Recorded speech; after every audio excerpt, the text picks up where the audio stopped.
How's it going, y'all? Hope everyone's having a great day. We got another developer update, so you know I gotta cover it. This week we got a lot of bits and pieces of information that basically just sums up to we're working on stuff, but I'll go ahead and cover everything that's in this update so that you know what's coming to the game.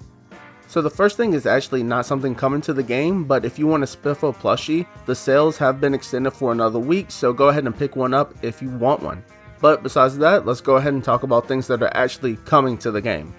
So if you've been keeping up with the blog post or my Project Zomboid news videos, you'll know that there was a time where they were talking a lot about sound design, and this is still going to continue in Build 42.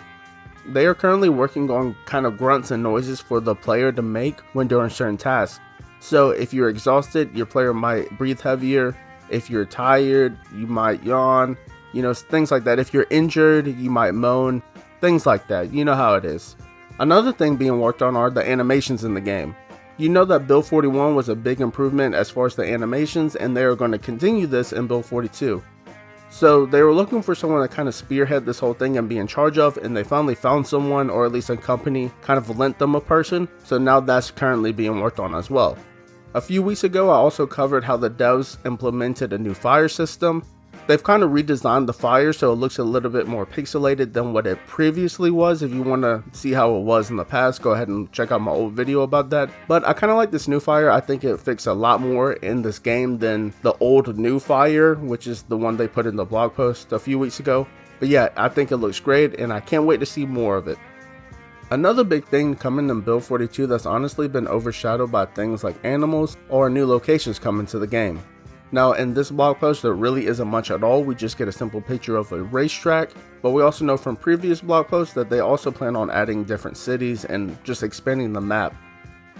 We also get a quick update about animals and crafting in this update, and honestly it really just comes down to we're working on it. I'll leave the quotes that the primary developers of both of those systems said, however it really comes down to we're working on it like I said. The last thing that this blog post really talked about are lootable keys. So now keys will only spawn on appropriate zombies. So for instance, if you go into a prison keys will only spawn on guards and not prisoners. The devs also say that keys for buildings may spawn in nearby vehicles. However, vehicle keys may also spawn in buildings. So you could have an encounter where you break open a car window, find a key inside for a nearby building, go inside that building and find a key for that car that you just broke its window. And the very last thing is that the devs also said that you might be able to find a rabbit's foot keychain, which may improve your luck just a little bit. But that's everything for this week. Thanks for watching, y'all, and as always, have a good one.